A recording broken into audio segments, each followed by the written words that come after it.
Thank you all for joining us tonight. As we gather this evening, we're all on Indigenous lands. For those of you joining us from home, I encourage you to learn more about the Indigenous presence in your area, both past and present.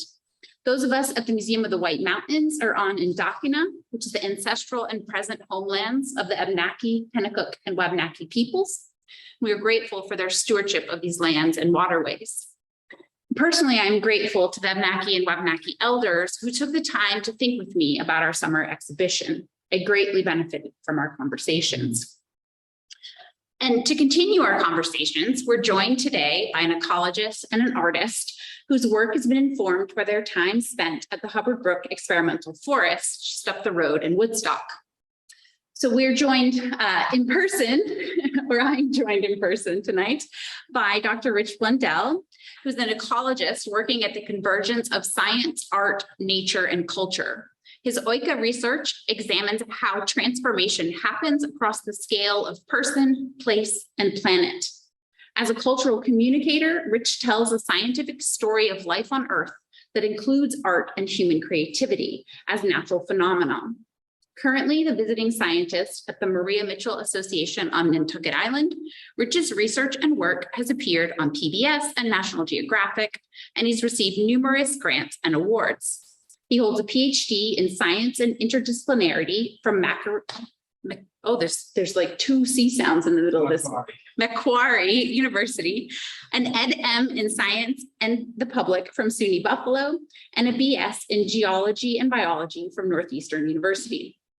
And we're joined virtually today by Rita Leduc, who is an interdisciplinary artist whose motivation stems from overarching interests in process and relationship. Her artistic practice visually and conceptually investigates knowledge gained through an ongoing process of acquaintance with her subject. Rita's work has been exhibited, published, and supported internationally, most recently with Rich at Art Earth's Sentient Performativities Conference and Unpsychology Magazine's An Anthology of Warm Data. Rita received her MFA from Rutgers University, post-baccalaureate certificate from the School of the Art Institute of Chicago, and BA from the University of Pennsylvania. She teaches at several universities in the greater New York area and is director of Groundwork, an interdisciplinary creative research platform. And I hope you'll join me in welcoming them today. And I hope that everyone will feel welcome to join in our conversation, and feel free as Rich and Rita are talking to go ahead and put questions in the chat, and I'll help moderate that and make sure that we can all join in what I know will be a lively conversation. So thank you, Rich and Rita. Thank you, Megan. And welcome everybody. And Rita, if I keep looking over my left shoulder, it's because Rita's over there to me. So when I find it hard not to look at her when I speak to her. So, but I'll try. Anyway, we are extremely happy to be here. This is my first time to the Museum of the White Mountains, and I have to say I've been very impressed, incredibly impressed with this building and how it's crossing disciplines in some ways. When I first walked in, I'll just say a brief story. When I first walked in, obviously it used to be a church at one point. And as soon as you come in the front door, though, you see there's this sort of grand gallery with art in it. And so I was already a little bit confused because it's sort of like a church, but also like a place of art worship. But then as you go further into the building, you start seeing geologic maps on the wall and dioramas of natural history and that sort of thing. So it was really interesting to suddenly be flooded with all of these different domains, from the spiritual and religious to the artistic and the scientific and natural, all sort of showing up at once. And so it was really a nice surprise to be confused by all of that. I think that somehow this, the Museum of the White Mountains is tapping into a larger movement in cross-disciplinarity, which is really great to see. I'd like to just start briefly today in setting a little context for what this project is all about. If you've been paying attention at all, or even if you haven't really, you may have noticed that the world is kind of crazy. not always in good ways. There's a lot of disruption going on. There's a lot of not good news in the world. There's a lot of economic and political strife, and we're definitely living in interesting times, and in some ways precarious times. And this project, we really are taking that seriously. We want to, we want to acknowledge that, we're doing what we can to ameliorate some of the big problems of the world. And I don't mean that in a naive or presumptuous way. I just mean these are the tools, these are the skills, these are the resources that we have to bring to bear on big problems. And so that's really what the spirit of Ecology Extended is to try and ameliorate big problems. And I think this idea of addressing big problems is intrinsically embedded in the Hubbard Brook experimental forest. If I'm not sure how much people know about the history of the forest, but it's a large tract of land in the White Mountains that is set aside specifically for research. And originally this research was primarily about understanding the acid rain issue, which was a big problem that our scientific community set out to sort of understand and try to ameliorate, and we largely have done that. So I think it's exemplary as a success story. I'm not saying we've solved the problem in its totality, but we have addressed a big problem through experimentation. And that's another element that this project sought to adopt, which is the experimental approach. And so Ecology Extended is very much, at least we designed it and we pursued it as an experimental project. And in this case, we're not doing the kind of direct scientific research like the kind that's done at the Hubbard Brook Experimental Forest, but instead we're trying to address a deeper level of problem. In other words, in some ways, dealing with the acid rain problem is really about neutralizing the acidity of the water, which is a direct response to a problem. Whereas with the arts and this collaboration of science and art, we're trying to also address the deeper causes of the problem. And so in this case, we're talking about really the mentalities and the habits of thinking that lead to those problems. And so I'm saying this to hopefully request a little bit of leeway in how we in how we've designed this to be, in some sense, a cultural intervention, but it is also an emergency cultural intervention. So what we're really trying to do is, instead of change the climate directly, we're trying to change the climate of our minds. The mindsets that lead to climate change are really what we're trying to explore and in some ways change. So I just wanted to make sure and say that up front, that is the context of this. It's an experimental project trying to address big problems at a deep cognitive level.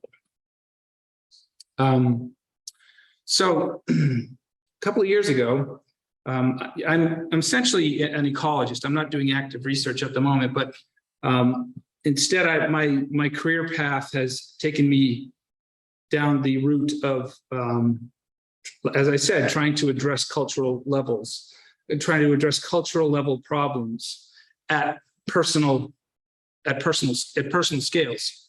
And so when I set out a few years ago to try and find an artist, I was looking for somebody who I could work with, who would be willing to take on a scientist as a kind of sidekick, And I was looking for somebody specifically, though, who already had a deep and abiding sensitivity and a commitment to place, and especially natural place. And so that's what I remember sending an email out. I sent several out, and with various degrees of success. But then there was this one artist who responded, and I remember vividly looking at her website and seeing a lot of things that I thought that seemed to me to be very important to the task that I had set out, to try and deal with. And I'll let her talk more about that process, of course. But I just wanted to set the stage here a little bit and say that, it was. I'll let her tell you how long ago it was, but I set out to look for an artist that I could work with it, and I specifically was trying to, in some ways, depart from the purely scientific community that I had sort of just been through. I had just finished a PhD, and my master's, by the way, is in the history and philosophy of science, which, when you study the history and philosophy of science, you get a certain perspective on not just how powerful science is, but even more so how limited science is, and how our expectations of it and what we ask of it are sometimes far beyond what it's really capable of doing. And so I was looking for somebody definitely outside of the strict scientific community, and it was Rita that I found, and we immediately clicked.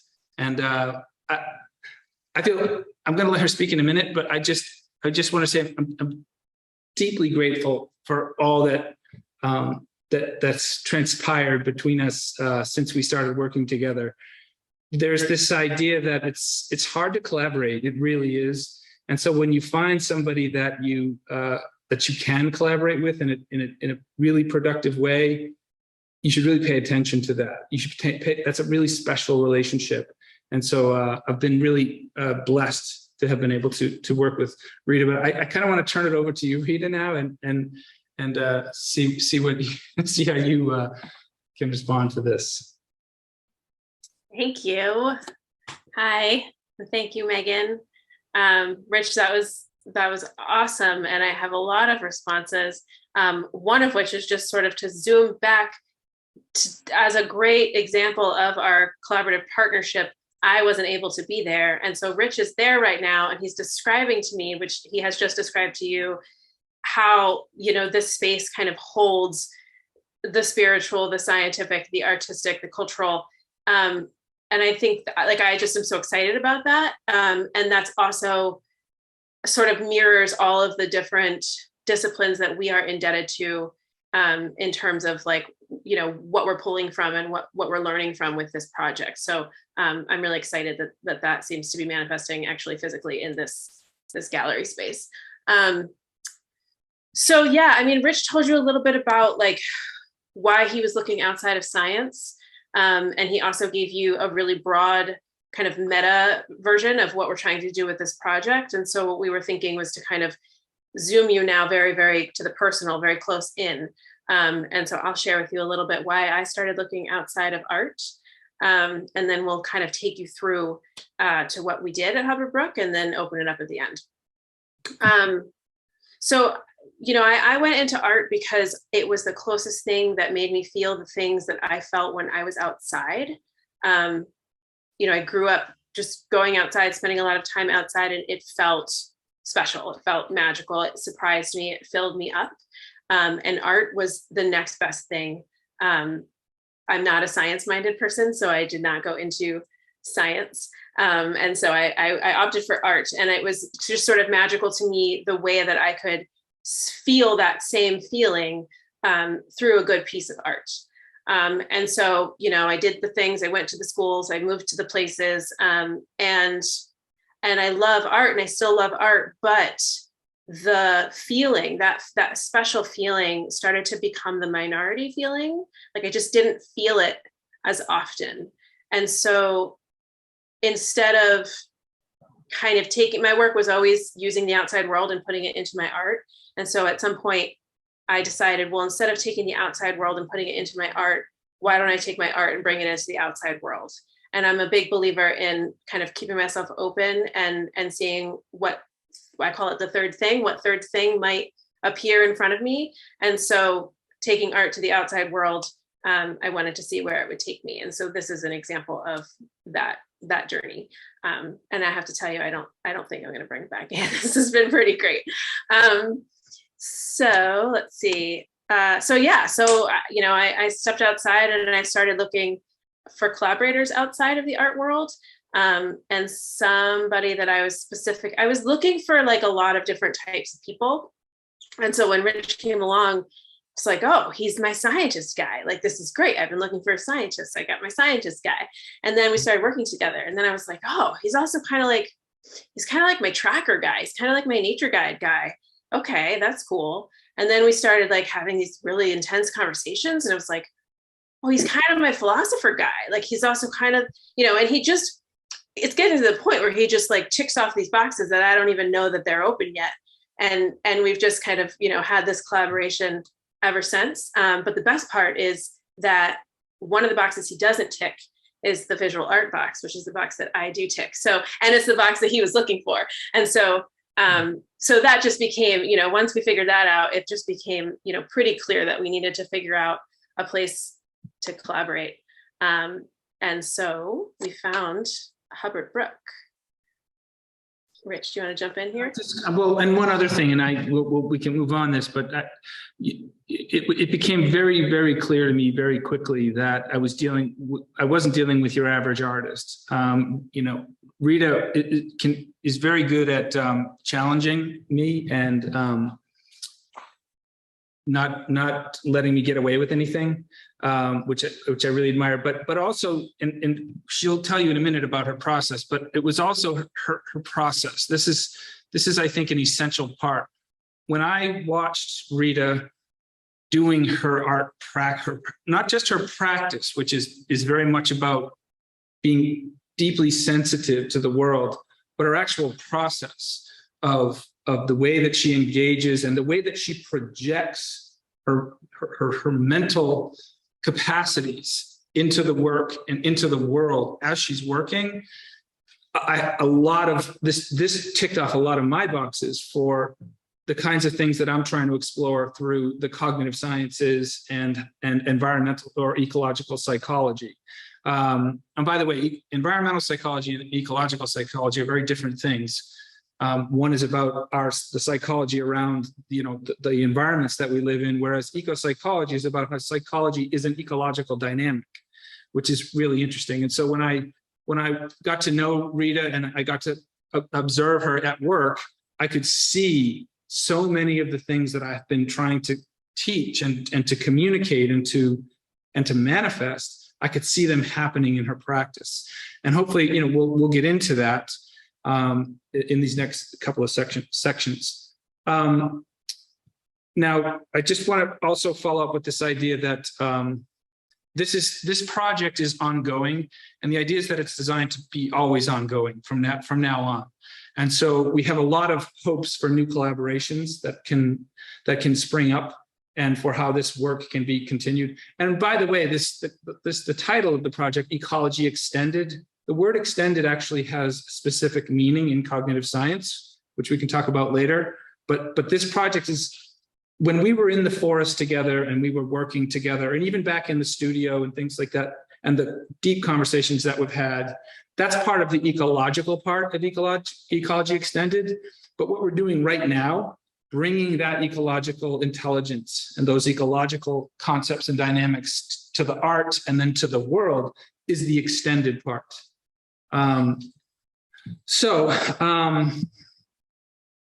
Do you want to do we want to talk about collaboration now, or well, one thing I just did want to make sure and say here, because it's incredibly important, is that there's at least 4 collaborators here. there's Rita, there's myself, there's the forest, and then there's also Lindsay Rustad, who's the research lead at Hubbard Brook. And I know I speak for Rita when I say we want to give a big shout out to Lindsay for one, putting up with us and for having the courage to even give us this space and give us this opportunity to work within her organization and within the forest itself. That combination is hard to find. It's hard to find somebody who's, well, and here's what I think it boils down to. Not exclusively, but Lindsay obviously holds a deep sense of love and appreciation for nature and for the forests of New England. And so that, I think, was something we all had in common. And she has this deep sense of place. And she also knows, as a scientist, the depth and the seriousness of the ecological crisis that we're in. So that was another thing that I think was really important. But then it's also her position as a leader in a world-class research institute. And, those three things packaged with her capacity to give these outsiders a chance, I think speaks to her deep commitment and her capacity to have impact. And so we both wanted to make sure that we expressed that thoroughly. And we'll get a chance to hear from Lindsay a little later as well. So yeah. I think the next step is for them to, and I think from this point on, if it's okay that we just loosen up the ground rules a little bit and let us interact. So in other words, if you say something that I want to riff on, or if I say something that you want to riff on, because I don't want this to just be right. No, I feel it. I gotcha. Okay. Thanks, Rich, and thank you, Lindsay. So whether you knew it or not, you've been introduced. So you were introduced to Lindsay in this slide here and through Rich verbally, but you've also been introduced to Hubbard Brook in every single one of our pictures so far. So every photo that you've seen and will be seeing, our another collaborator is present, which is the forest.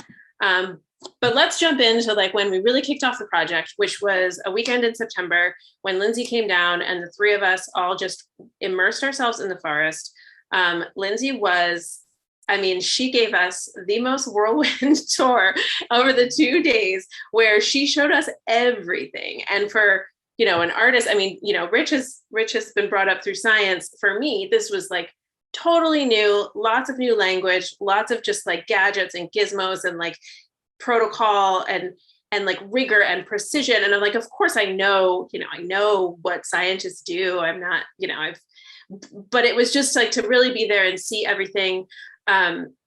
The giants in the forest. Lindsay kept talking about the scientists as these giants in the forest that were sort of they're there and they're taking samples, and they're reliable and they're loyal and they're passionate and they're precise and they're focused.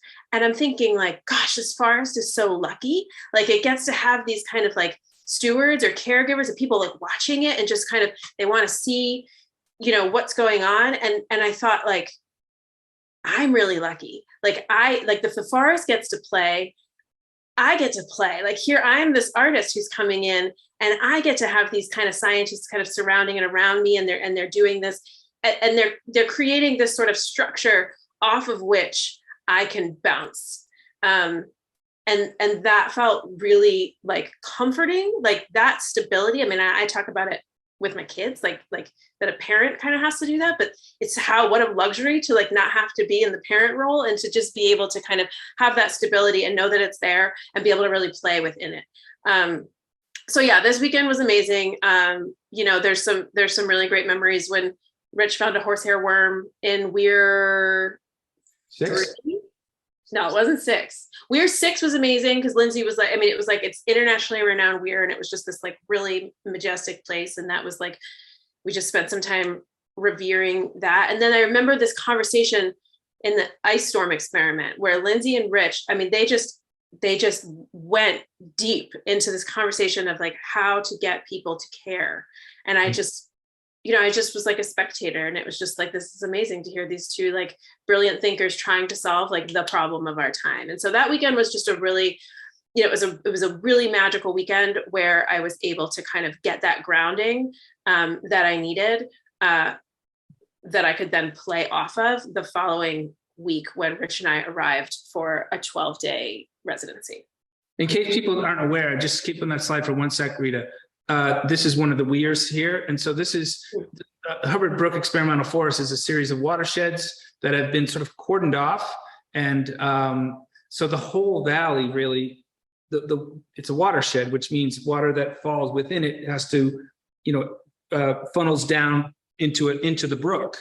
And this whole series of weirs is designed to capture pretty much all of the water that can move through it, and then they can standardize and measure all the different metrics that each specific watershed contributes. And that's what those bottles are, is like years and years and years of samples. Like I could find my birthday, I could find the day that I was born and check out the water on the day that I was born. And like, that's what Hubbard Brook does. That's these long-term sites where they have this data so they can track the baseline so that they can look back and see if anything has changed.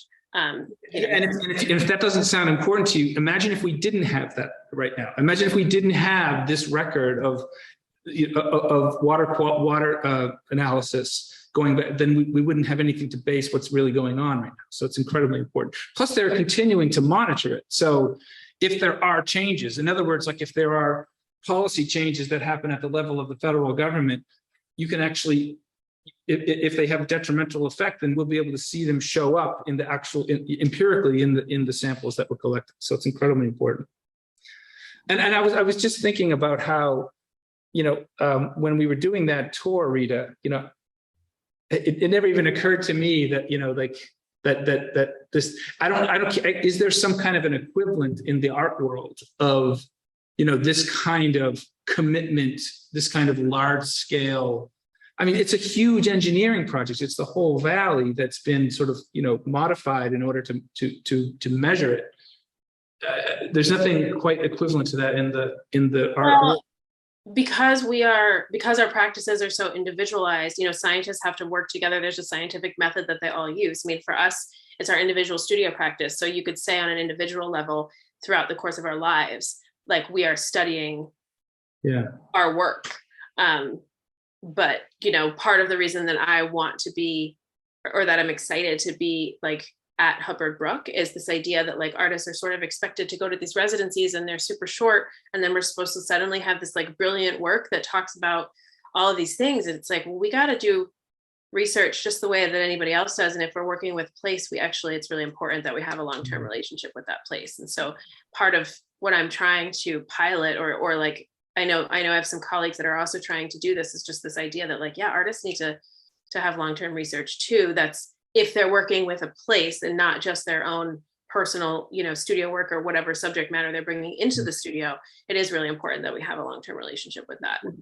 We can move on here too, but also just this idea that there's two cultures going on, and you were, you were brought into, I'm not saying a foreign culture, but you live in the art world, and now suddenly you're dropped into, the world-class scientific research world. The meeting point is the forest. That's like, and so, it felt a lot of those things were foreign. A lot of the language and the techniques and the, the machinery was all foreign, but the forest was like, with the three of us, sitting at the brook, we could really kind of, that was our, if we were a, Venn diagram, that was our meeting point. I just think it's cool that there's this sort of disparate mindsets at work too. The world, I'm not saying that the art world isn't rigorous, but it's a different kind of rigor. The creative process and the data collection and analysis process, they're sort of two sides of the, and Lindsay and I, we've talked about this a little bit over social media, where like there are moments where we're like, we're doing exactly the same thing. And, and we're like, whoa, like this is how I like that. This is so similar. And then there's other times where it's like, I would drive myself crazy if I did that. And then other times where it's like, well, I'm allowed to do certain things that the scientists are not allowed to do. But that is what allows an artist to have these like expansive abstract, metaphorical, whatever you want to call them, conversations that really permeate culture, as opposed to, Rich, you always say like a good scientist has to take the human out of the work. So, I think like in terms of the rigor, there's a certain kind of science rigor and there's a certain kind of art rigor, and they're very different kinds of rigor. It's actually important that they're really different kinds of rigor, because if an artist tried to have science rigor, it would be not good art. So. Right. No, and that came up a lot, though. I mean, I remember we talked a lot, because there is a conversation in the art-sci collaboration world that's about, let's make science rigorous. Let's make art rigorous like science. And it always struck me as, well, why would you want to do that? Like, why would you want to forfeit the freedom and the degrees of freedom that comes with being an artist, and then, forfeit that in order to call yourself, science, when the two things should probably live in their own domains. But then, like you're saying, there needs to be this third place that we can come together and really make meaning of the science that we're generating. So, right.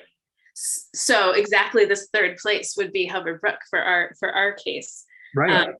And so the 12 days that we spent, Rich and I, in the forest, was our first time witnessing each other's practices kind of together. And we worked a lot separately, but then we would go on a lot of hikes together throughout the forest. And the forest is 7,800 acres, so it's huge. And what was really great, or at least what I just loved and got a lot out of, was we would go on these walks, and like the ecology, like the landscape, would get us to have certain conversations that would then be springboards into like fractals of that conversation. So one example of this is this image here, is a hike like through some beaver ponds and dams.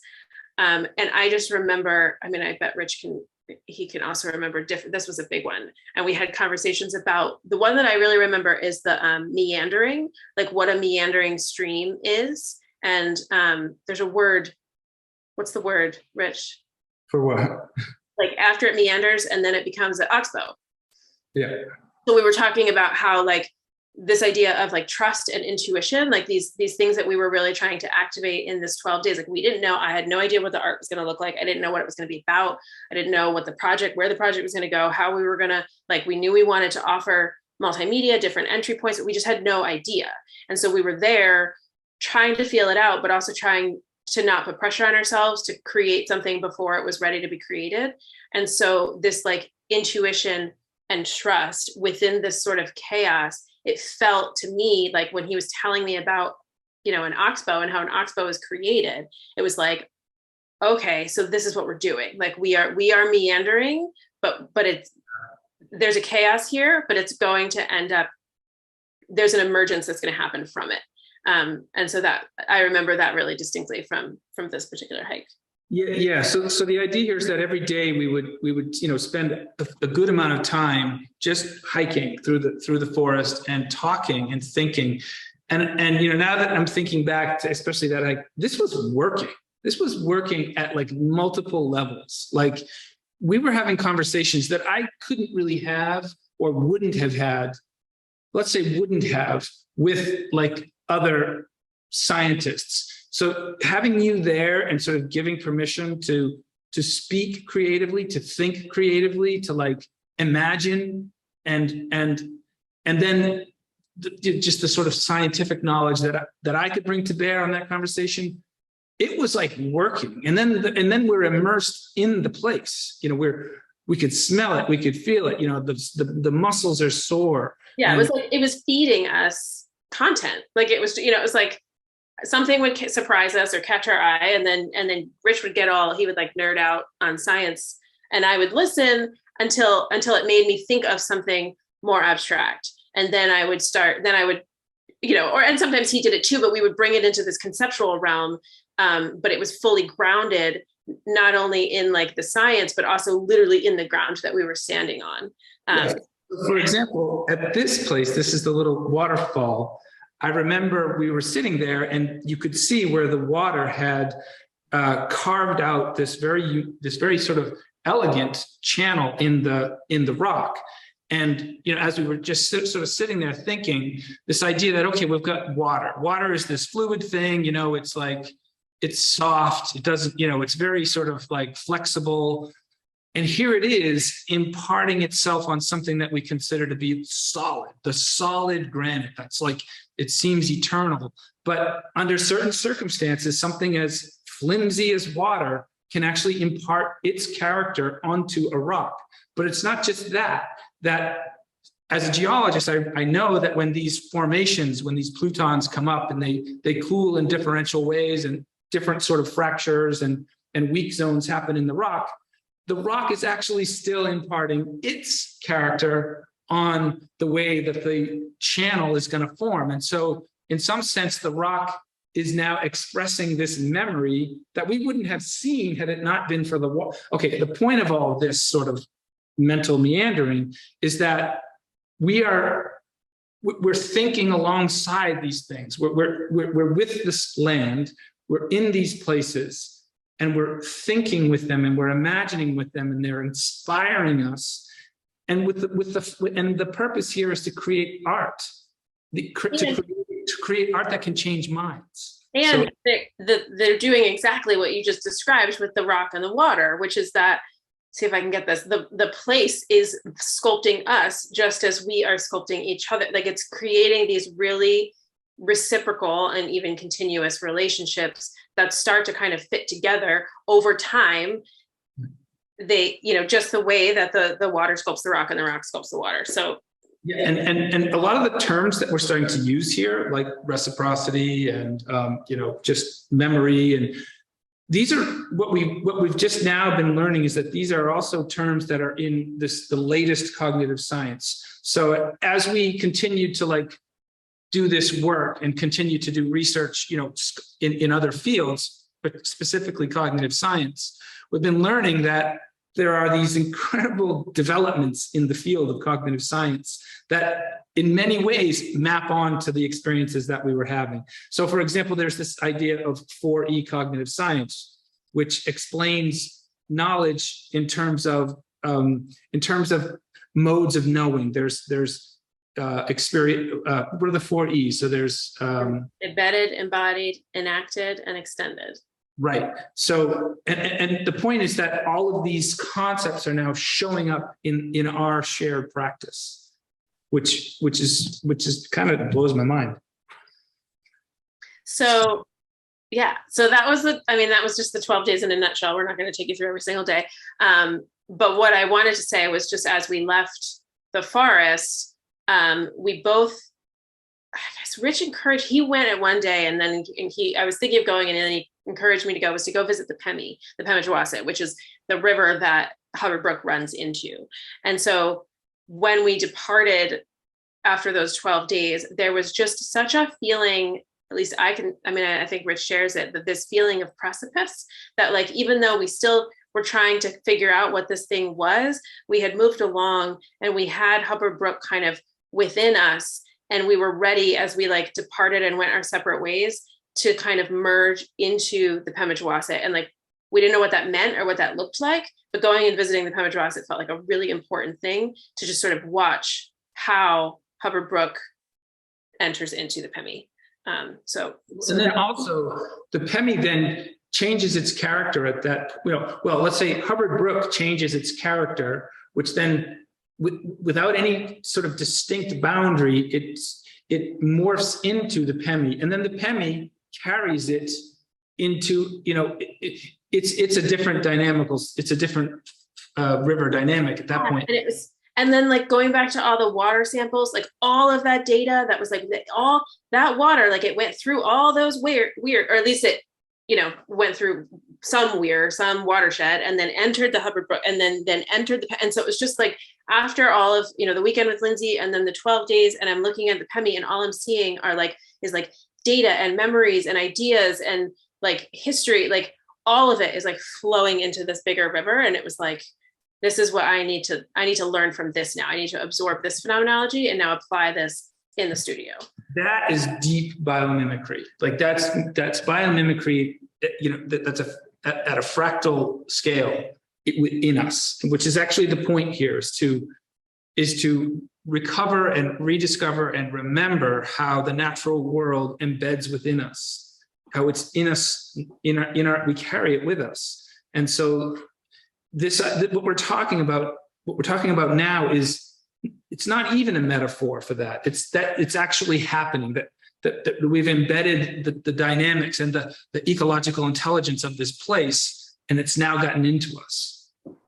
Right. So the goal was to just keep it alive in us and keep it growing. So through creative output, we each went our separate ways, but we kept talking and looking at photos, and then just like kind of feeling Hubbard Brook in our individual spaces, and finding even like plants or, just things, the sun, the way something reflected, like things that reminded us of Hubbard Brook. And then over time, it suddenly was like, oh, like, we are still at Hubbard Brook. It is still with us. It's still alive. And we did, just really quickly, we did return in January. And I won't go into that trip in too much depth, because that's kind of still working on us. But it was really important for us, in all of the ways that we've already mentioned, to feel the familiar rhythms, sort of like visiting family, but see them in a different way, which, like, in the winter, I mean, there was like a clarity minus the sort of cacophony of like the bright, ostentatious fall colors. And so that was just a really nice kind of check-in to kind of see Hubbard Brook in a different way. Do you want to talk about, I remember having a conversation with you as you were, I think we were like home a couple of months, and you were back in Hudson Valley, and you were talking about how you kind of missed it, or you had felt that we had gotten away from it. And then we had a conversation about how there are ecological dynamics that are going on in the Hudson Valley that are the same ecological dynamics that go on in Hubbard Brook. And then that was a way to see the continuity, the bigger continuity of habitats. Yeah.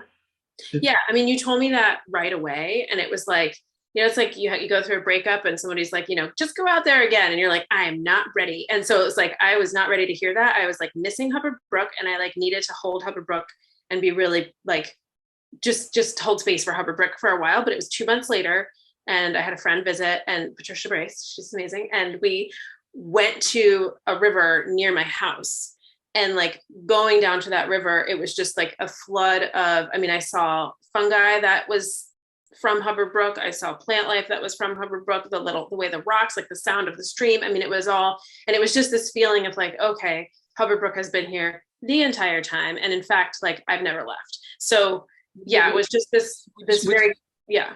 Which is about feeling at home, like, and at home kind of no matter where you are, which is, I think that's important, that this feeling of being at home, even in, unfamiliar places, that there's always some natural feature that can reconnect you with place. Yeah, it's super powerful. And it's something that I allow myself the freedom to use within my art practice. But it was really powerful to feel it from a place, like for the place to be giving me that permission, in addition to me within the studio giving myself that permission. So it was like, and you had already given me the permission. So it was like, all right, so we're in agreement here. So I'll run through, I'm going to jump a bit into the art and what, you'd see at the exhibition at Museum of White Mountains. And then we'll jump back out and like open it up.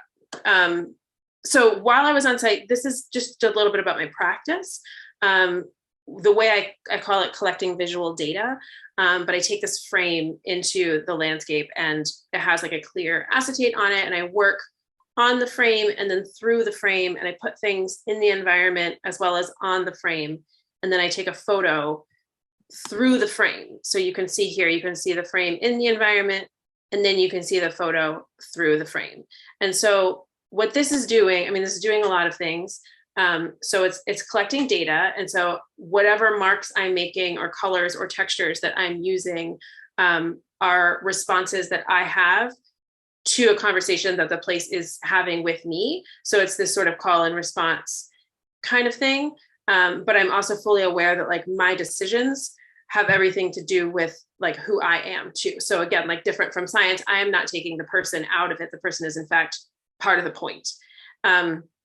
So that's the data collection part, but then also the image itself, well, the frame itself becomes this sort of portal. And this is the workshop that Rich and I just did, where like through this portal, you're able to kind of extend an imaginal self and feel as though you are like out there, over there in the rocks or in the brook or in the weir. And like that creates this porous kind of boundary that suddenly after a while, I just feel like I've totally lost myself, and myself is the place and the place is myself. And so that's all happening, this kind of conflation or dissolution of boundaries while also collecting this visual data.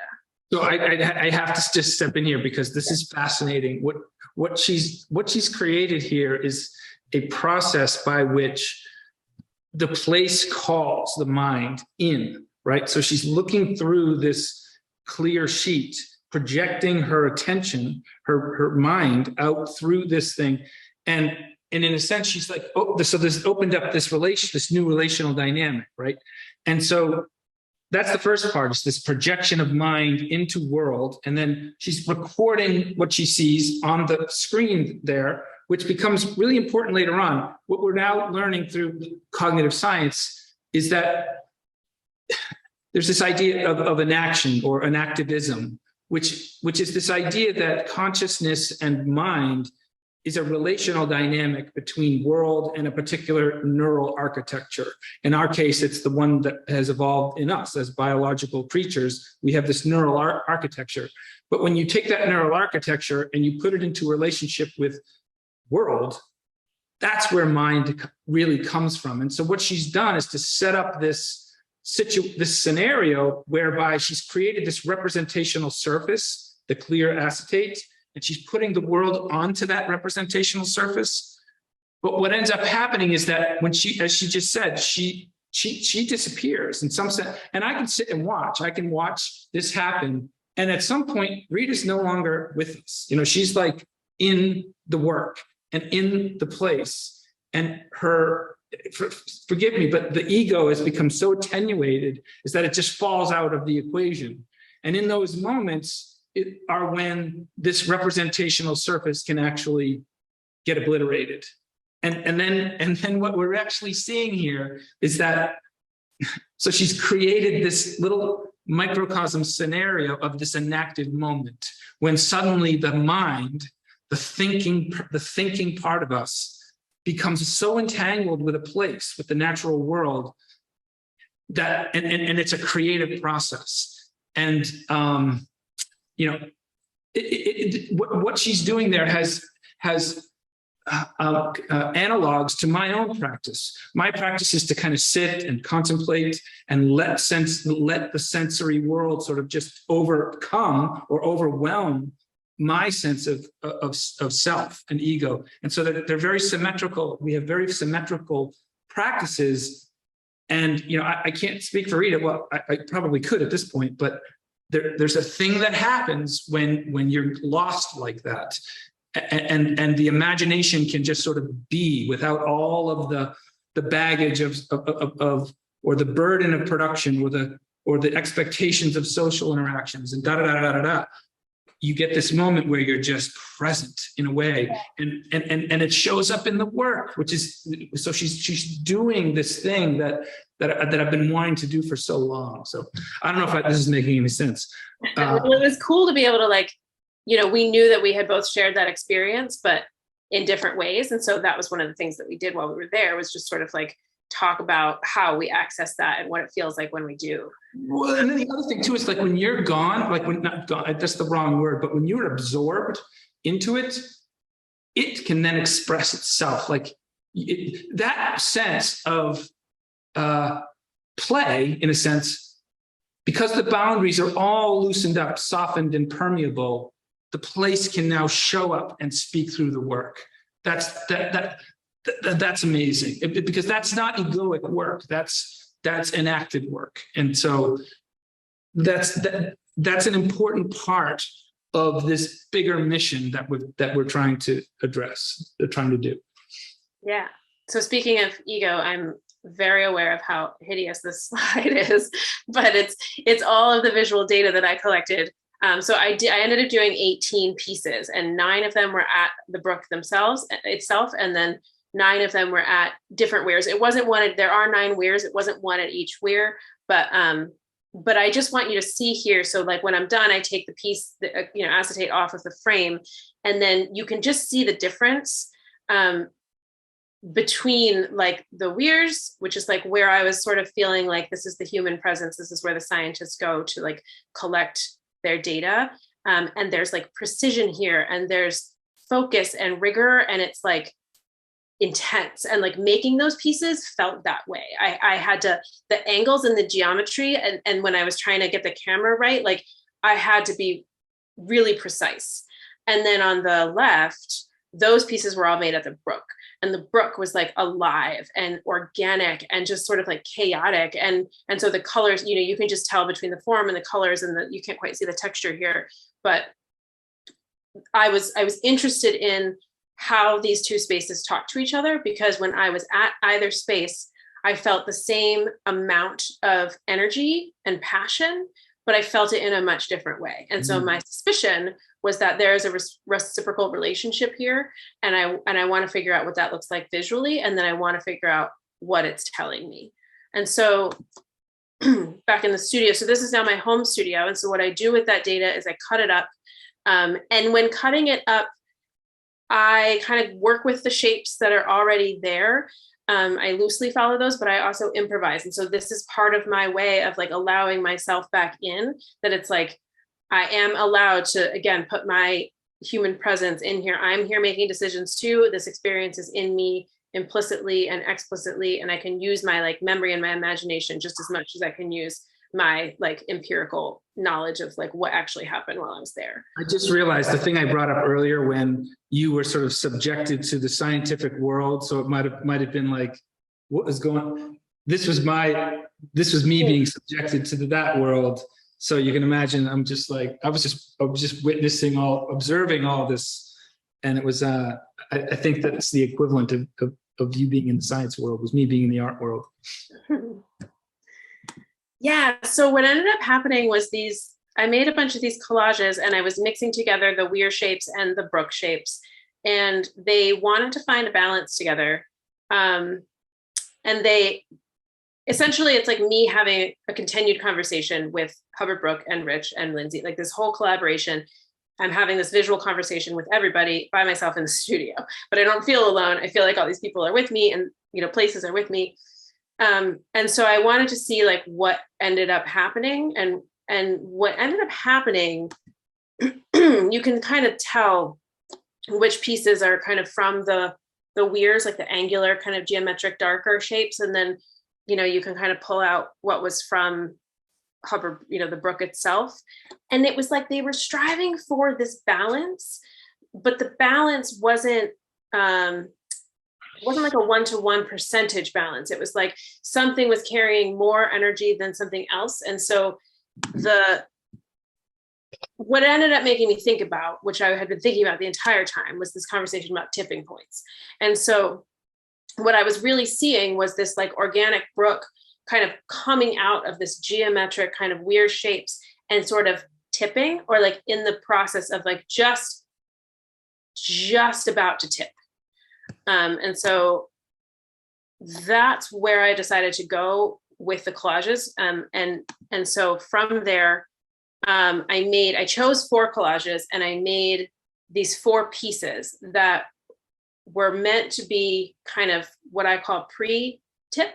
So everything is kind of working, it's fitting together, it's in place. It's, it's like, it's an entertaining, it's maybe exciting, but it's like very kind of static. And then what I ended up doing, that's just a studio shop. But what I ended up doing was creating these paintings that were the tip. So like, if you think of the image on the left as sort of an abstract historical painting of what is then occurring in the image on the right, where it's getting pulled and kind of like it's tipped. And so I made 4 of those. And I'll just say quickly that what I was going for was this energy of tip, like the feeling of this tipping point. Like, what does a tipping point feel like? I know the scientists were looking for tipping points in the forest in order to be able to, like, monitor the baseline and see when there was something happening that, we couldn't reverse, or but I also felt while I was there, that feeling of precipice that I talked about, that like really exciting, kind of passionate, explosive feeling, was also feeling like a tipping point for me. And so I was just really trying to think about like this word tipping point and what the energy and the feeling of a tipping point might be, and just stop it there without giving any sort of valence. Like, it's not tipping toward one thing or another thing. It's just tipping, and like, let's sit in the tip for a second and just like feel what that feels like, and then make a call from there. So these are the four, little images on the left, and then the paintings, and then the images that you see in the gallery are the GIFs that I created, which are animating exactly what I was just talking about. So going from that like abstract historical painting to that larger oil painting, these GIFs are animating that journey of tip.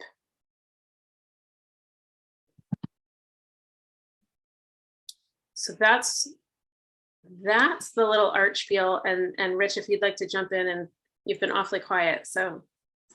Well, yeah, no, I'm just following along here, so keep going. Well, yeah. Well, let's see. So the other thing about it was that we were experimenting with novel sort of media forms. There's a whole other aspect to this work that's about trying to capture the power and the function of decentralized economic technologies, in other words, cryptocurrency and blockchain technology. And so the idea here was that we could use these GIFs as a digital form of the artwork, which could then be a whole, it could be its own asset that could capture the value of her process and of the ecological health that's embedded within it, and bring that ecological dynamic to the future economic systems, as that crypto is sort of ushering in. But that's a different part of it. It was also, that's a great example of like what you were talking about with the rock and the water, because this whole time we would be talking about that, but I was just like, I don't make digital art, so we can use a photo of something that I've painted, or we can create like a video of something, but like, it's not going to be like, it's still going to be a physical object. And then lo and behold, here I make these GIFs that I never would have been able to. I mean, they surprised me just in the way that like everything surprised me when we were on hikes and something caught my eye. I mean, I just had no idea that they were going to come into the world. So we're an hour in now. Do we want to sort of wrap it up, or is there anything else that you wanted to show? No, I mean, I think we're at the point now where we wanted to just open it up. Video? What's that? You have the video. Yeah, the video is next. We wanted to talk about just sort of like how now this artwork is entering into the culture. And so we've shared with you this really personal experience of this residency that we went on, and how this artwork came to be.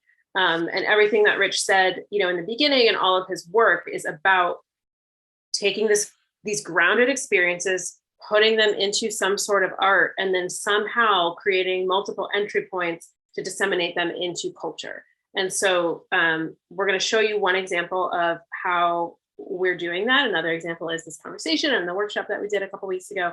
But we also wanted to just give Lindsay a couple minutes to talk about how she specifically envisions this project fitting into what Hubbard Brook is trying to do in their mission. So I don't know, Lindsay, if you're willing or ready to speak a little bit. She just mentioned that the thunderstorms were coming through where she was. There she is. Lindsay, are you available? Can you unmute? And Yeah, sure. So, hi everybody. The thunderstorms are really coming right through outside my window now. So if I blink off, it's just my power is going out. But I hope it stays on. This is just a fantastic conversation, and it is really wonderful to hear the energy that with Rita has and Rich has, and I hope you guys can see what an amazing experience and just visceral, involvement, both Rita and Rich had at Hubbard Brook, interacting with place, interacting with the people, interacting with the science, and now translating that to try and bring other folks in. As I'm listening, I just wanted to kind of chime in and say, it's not just the, artist philosopher that, has these incredible interactions with place, but I think a lot of the scientists, a lot of the students, a lot of folks that come through Hubbard Brook and other places like this, whether it's your park down the road or a national forest or another one of these amazing experimental forest sites, this just intense involvement. And you guys have done such a great job of Rita translating it into art and Rich translating it into words and into theory. So just really great to hear. But you asked me to kind of say, well, what's my role and how does this fit into the picture? Well, if you guys are in the audience and you're familiar with Hubbard Brook, it's an experimental forest. It was established back in 1955 as a place actually to study water, and it's now one of the longest, continuously running, one of the most well-known long-term experimental sites, ecological sites really in the world. And one of the things we do is we try and bring people into our world. And so we have started over the last decade really now what I think of as our sci art program. So it's building out, from this rich body of science that Rich and Rita have been talking about, and welcoming in a more diverse group of thinkers. And so I think of 4 different reasons that we're developing this sci art program. And the first one is very simple. This first one is to help translate our science to a broader audience. Scientists are not known, right, for their storytelling, or translating their science between facts and figures in very dense papers. So the artists that we're working with at Hubbard Brook, like Rich, like Rita, are helping tell the story of Hubbard Brook. So that's one thing. Another thing that I feel really strongly about as a scientist is I'm so aware of the integrate pattern and process that we see in the data out there. And I think it's presumptive to think that it's just we scientists that are going to try to understand this pattern and process. And so we're welcoming in people with different viewpoints, different perspectives, really to help us, really to me, to help figure out that complex pattern and process that we see in nature. So a third reason is, sometimes scientists, not all scientists, but sometimes we get set in our ways, right? We do A to B to C to D, and we have kind of the scientific method. And sometimes we need to just get outside of our box and our boundaries. And I think working across disciplines, working with people who look at the same problem through a different lens kind of helps unlock some of our creative thinking. So working across disciplines allows us perhaps to be more creative, and in being more creative, have new discoveries, right? And then the final thing is really coming right back to where Rich started this whole thing. And Rich, you and I had this conversation that first weekend, by the side of the stream. And it's really that the 21st century is beset by these very large, complex interwoven socio-ecological problems, society and ecology together, whether it's pollution or climate change or urbanization, or any number of things that one discipline cannot solve by itself. Right. So I think coming together, I have the sense that it takes a village. And so we're welcoming a village to come work with us at Hubbard Brook to really think about how we can solve, how we can create action around some of these large issues. So that's really all I wanted to say, just that Rita and Rich kind of embody this program that we're building at Hubbard Brook. And within the audience, I'd love to hear your views on this, and welcome you to come and visit with us at Hubbard Brook and participate in this process.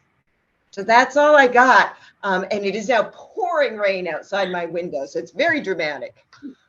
Well, thank you, Lindsay. And I think everybody can tell how special you are just by hearing the passion in your voice and talking about like why you want to welcome so many other people to experimental fires. So I'm so fortunate that I think my friend Leah Wilson told me to reach out to you, and she was like, Lindsay's got it. She'll know. She'll be game, and you so are.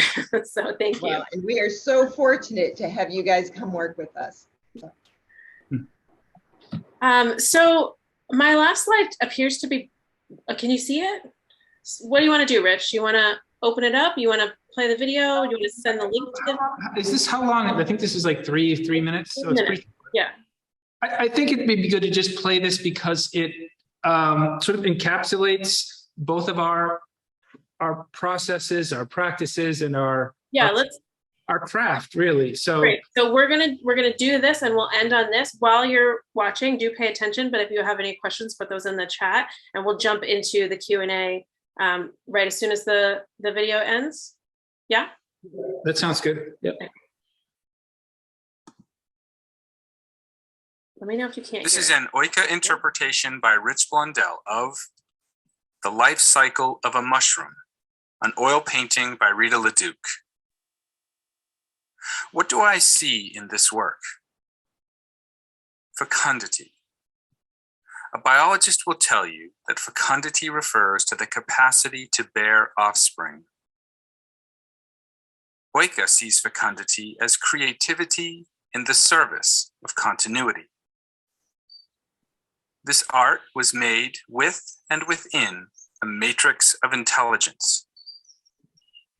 Mushrooms are the fruiting bodies of a mycelial web strung among the detritus of life.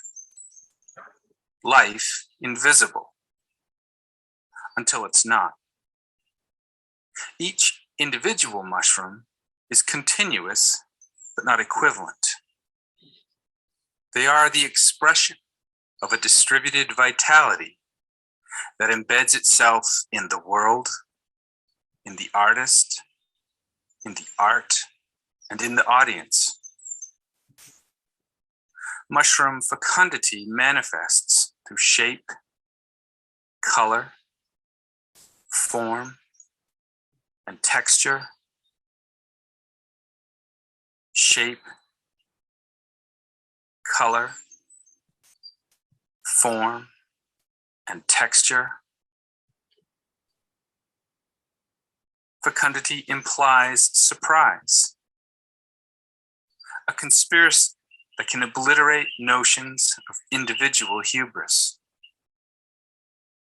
So don't talk to me of the doom and gloom of tipping points unless you're willing to also sing about the life force and love that's in the air we breathe. Creativity springs from the liminal space and can reach us through art. You're hearing these words, seeing these shapes, feeling these forms because you're supposed to, right now. I feel fecundity at work here. What do you feel?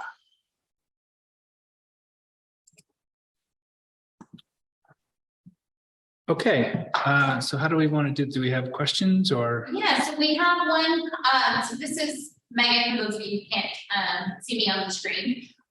With one comment, with sort of query at the end in the chat, Wayne says it seems to me that many Indigenous people may have started this process from the other end with less rigor but more spirituality. Thoughts? I certainly wouldn't say less rigor. I would. It seems a different kind of rigor that's actually deeper, a kind of lived rigor, and so I certainly wouldn't put that kind of a hierarchy on it. I think that it's interesting that the question of Indigenous ways of knowing and just the Indigenous worldview comes up every time we talk about this stuff, even though I don't think we didn't specifically build it in on purpose, but it is a form of that. I mean, in the scientific world, in the way I was trained about what it means to be Indigenous, it just means to be of place. Animals are Indigenous, plants are Indigenous, even rocks can be Indigenous to a certain place.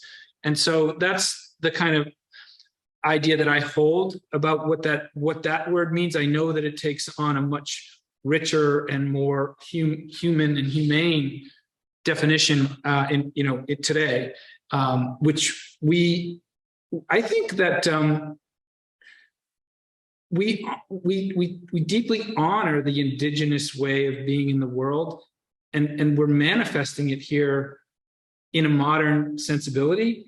And so, I really think that deep down here is the Indigenous wisdom, the Indigenous knowledge, the Indigenous sensibility is surfacing just in another form here with us. And the science and the art and the spirituality and the culture, they're all reconverging on that, not in a way that appropriates it, but in a way that honors it in the way that it should have always been honored. And so I think that's what's happening here. As far as the spirituality goes, I'm often sort of called out about the way I use spiritual language as a scientist. I've given up on trying to avoid it. So to answer the question, I certainly wouldn't say it's less rigorous. And in some sense, I wouldn't say that the science is any less spiritual. So that's my take on that. I don't know. Thank you, Rich. I mean, I don't have much to add. I would just sort of say that like, yes, absolutely. And, in the beginning, when we were talking about the location of this building and having it, it's the spiritual and artistic and scientific, like we are celebrating in our practices, a convergence and a consilience of like all of these knowledges. And we didn't put a bibliography in our, but, we are indebted to all of these different ways of knowing. Rich talked about cognitive science. I mean, part of what we're really excited about in this moment right now is the consilience between, it's like, I know Rich has said, like, science is finally catching up to Indigenous knowledge in a way that's like indebted to it, acknowledging it, but then also like, yes, finally, let's all come together and like move the needle in the way that really needs to be moved right now. Correct the past that we have, harmed. So thanks for that question. Yeah. Thanks. We had a comment in the chat from Larry Spencer that says, thanks so much for your presentation. It provides for me, a research scientist, a different view of Hubbard Brook. And then Connie has asked if she can just speak her question. So we want to go ahead, Patty, and unmute and go ahead and ask your conversation or ask your question. Join the conversation. That's what I'm trying to say. Can you guys hear me? Yes. Hello? Hi. Hi. Hi, Rich. Hi, Rita. I'm big fans of you guys. I recognize that voice. Hi, Patty. Yeah, really big fans. I should say I'm also an artist who likes to bring or connect with nature in an abstract manner, and so I really understand kind of the collaboration and the gathering of data, and then you know, bringing it back into my studio to kind of do a visual of everything. And Rita, I love the tipping point series that you did, but my question to myself and maybe you guys is, you know, if the goal is to get people to connect more to nature, you know, I reflect back on, like, say, the Hudson River School of Art or Ansel Adams photograph. And so the question is that, you know, the abstraction of this, is that really going to be a way to draw people in to nature and get them turned on? And then I have one more question after that. Well, thank you, Patty. That's a fantastic question. I don't think it's one I've had before, but I have an answer for you, or at least some thoughts. I don't like giving answers because I don't have them really generally. For me, abstraction is just second nature to me. Like, I mean, I was, you know, I can go realist if I want to, but I'm synesthetic. And so when I experience a place, I experience it like through multiple senses and like very phenomenologically. And so I just sort of feel like when I go to a place and it inspires me to feel awe and wonder, like that's a mic drop for me. Like, forget me. Like, I don't need to be making any art. The place has done it. Like, I can't try to even compete with that. But if I can somehow figure out how to express what it feels like, that phenomenology through the art, then that's a gift that I can give to someone else. And I know that not everyone is going to want to go to an outside place, but I also know that these feelings can be felt without that, you know, mic drop view at the top of the mountain. Like, you can feel these feelings, you know, if you're a little weed, like, you know, you notice a little weed coming through the sidewalk, like it can inspire that feeling. So if I can get somebody to recognize the feeling, or to find that feeling familiar, as opposed to feel as though they need to go, you know, hike to the top of a cliff. To me, that's really important. We need to help everyone understand that, like, these feelings of awe and wonder are like welcome and accessible to all of us. And so is abstract art. Like, I think people think that abstraction is like, oh, this is just fine art, and if I'm not trained in it, I don't know how to read it. When in reality, like, abstraction is just asking you to feel. And so I just want to share the feeling. So that's my hope. And then also, you know, the different entry points. So conversations like this, videos like Rich is making, we're also trying to kind of create onboarding kind of ramps for people who, you know, not everyone is going to actually like absorb in, you know, in the same way that I do. So. Yeah, thanks, Rita. I find it a challenge to bring back to my studio all that I feel and all that I want to express about the experience of being in nature. But I love a challenge, so thank you for that. Yeah. And my other question to you, Rita, is, so I was wondering, and I'm thinking about it for myself as well, when you're gathering data and using your frame with the see-through,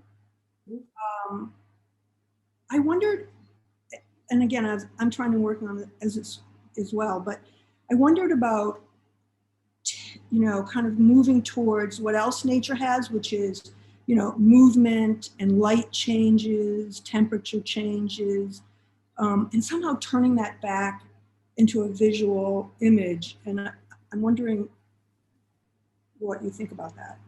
Yeah, totally. I mean, I remember there were times like in the studio at Hubbard Brook, like Rich would come down and look at those, you know, the kind of just scraps of junk data that I like hung up on the wall. And I would say that's when like a wren, you know, made a noise, like, so I'm absorbing things through my senses, but they're coming out visually, which is just like how I process. And so, like I said, like, because I'm synesthetic, but then I'm also a visual person, like I absorb the phenomenology around me and then I express them visually. So what you're seeing visually is abstraction, but that abstraction does not necessarily correlate to another visual. Oftentimes that abstraction correlates to the temperature or the way that the sun was shining on, you know, the beech tree, you know, whatever. So does that kind of answer your question? Yes, that's perfect. Yeah, because I'm trying to sort of work on this project about the setting sunlight and reflection coming through leaves and things like that. So yes, thank you. And really good to see you both and to talk with you.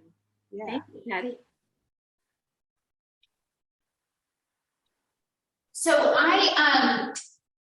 Rita, while you were answering Patty's question, I was thinking, for those of you who haven't had a chance to see the exhibition or live far away, the way that the four GIFs that we looked at are installed in the exhibition is that they're on 4 separate monitors, and then next to them is a set of 4 Benjamin Champney paintings of the 4 seasons. And they're so Champney is you know, for those of you not familiar with White Mountain School of Art or White Mountain Art, Champney is you know, one of the kind of primary names associated with this group of artists who came up from New York in the thank you. So there it is, installed in the gallery. And so Champney is one of the kind of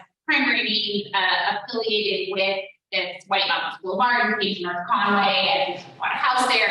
And so for me, in the exhibition, I really wanted to bring together what is art historically talked about as White Mountain art into direct conversation with what Rita and Rich are doing and the ways in which they're engaging with the White Mountains in a deep and prolonged way, which is something that is so critical for Champney's work. And so, so that for me,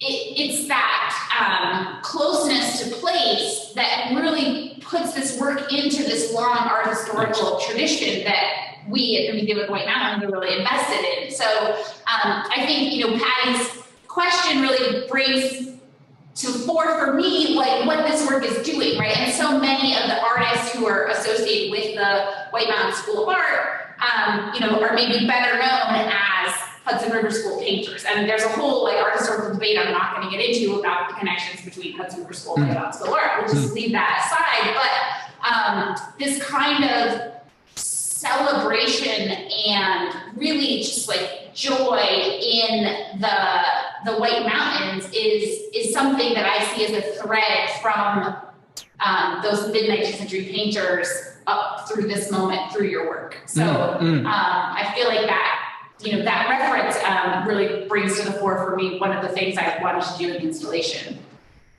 Awesome. And I would just add that sense of joy and that sense of belonging, those aren't merely hedonic exercises. This isn't just about having the leisure time to enjoy nature. What we're also arguing is that there's something embedded within that experience of the natural world that will, given an opportunity, manifest to ameliorate all of these or start to address big social, economic, political, racial, ecological problems. It's not just about, it's about reconnecting with the simple beauty and finding a sense of contentedness that will ultimately begin to reverse the corners that we've backed ourselves into ecologically and in every other way. It's about awakening that sense of belonging and letting that extend literally into the culture. Yeah. And I guess like for me, and I know for Rich, like we offer these like humble practices of like, this is how we express, or like when we are given this gift, like this is how we express it out. And so like all I hope to do is somehow express out what it's given me through the language that I know how to express it. And my hope is that like, if we can all express through the languages that we have and hold, and then we're just surrounded by expression and knowledge and wisdom, and like that's got to do something. So it's got to heal too. It's healing in many ways. Yeah. Lindsay, I see your hand up. I'm going to read out the two comments in the chat, and then you can go ahead. Pat had also put in the chat, after learning about this project a year ago from Rich, it's amazing to hear about your experiences and see the art that Rita has created. Thank you to the three of you, Rita, Rich, and Lindsay, for your vision and sharing. We're so blessed to be living during this challenging time. It offers the opportunity for us all to reconsider the connection we have to nature, self, and each other. And then Ina had typed into the chat while you were talking, Rita. She said, I understood about the sort of abstraction in your process. She put in the chat, I understood this project as a simplification of objects rather than an abstraction or abstract art. Like Rita started out with complex objects and the final piece was simplified. I really enjoyed this project. Thank you very much. The other word that comes to mind is conflation. We've been using a lot about conflating these objects, and then lo and behold, finding that we are entangled with them as well. Lindsay? I just couldn't help but jump in and say that the data and numbers are another form of abstraction. And when we're standing on the banks of the Hubbard Brook and we're looking at the light filtering through the trees and the beautiful, the beautiful forest that's there, sometimes Rita sees it one way, Rich sees it another, and I see it as like, oh my goodness, I want to get a sensor out there and I want to quantify, the flow that's coming and how that changes in the hour and the day and the month and the year. And I want to look at that solar radiation and how is that filtering through the trees so it can be used by the understory, and I'm thinking about the temperature and the humidity and, all of these things that my tools, right, are translating and abstracting the same experience that you guys are talking about, but into numbers and data, which I carry back to my workspace, and translate. So I just wanted to keep, the science there as kind of the mirror image of, of what Rita and Rich are doing. And we get this same passion and excitement, of gathering these data and reflecting back and thinking about the pattern, the process, and the connections, both within, the nature at the site, but again, going back to the larger society. So I just had to put that in as scientific science abstraction. That's what I was talking about earlier. That's what we're thankful for, is that and those other things, but that's in there too. So. And also I have to say, I interviewed or spoke with several scientists while I was there, and they all sparkle. Like when they talk about that place, yeah, they're focused and they're rigorous and they're doing their job and they're loyal, but they sparkled. They've got the passion. I see it. Yeah.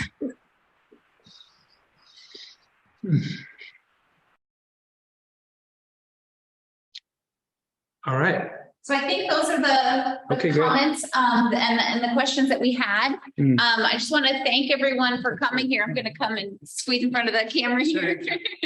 I want to thank everyone for joining us tonight.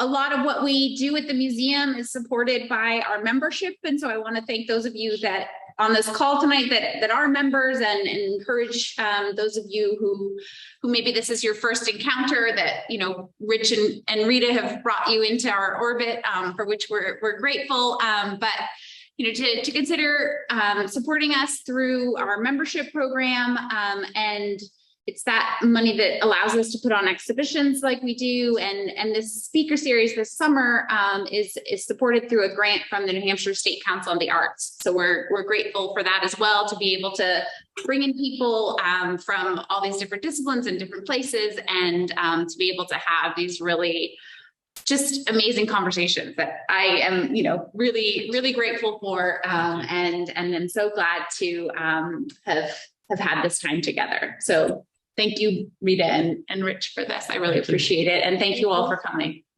Thanks, everyone. Bye-bye.